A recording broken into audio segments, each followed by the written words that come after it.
همه هستی من آیه تاریکیست که تو را در خود تکرار کنم. به سحرگاه شکفتن هوا رستن های ابدی خواهد برد. من در این آیه تو را کشیدم، من در این آیه تو را به درخت و آتش پیوند زدم.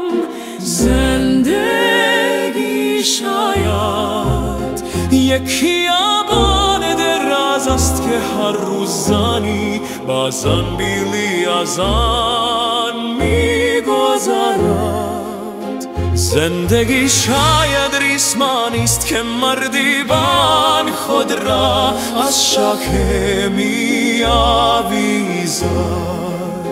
زندگی شاید طفلی است که از مدرسه برمیگردد.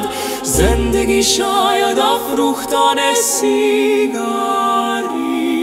باشد در فضله رخوتناک دو هماگوشی، یا نگاه گیج رهگذاری باشد که کلاه از سر بر می‌دارد و به رهگذر دیگری بالا کندی. بی‌معنی میگوید صبح بخیر.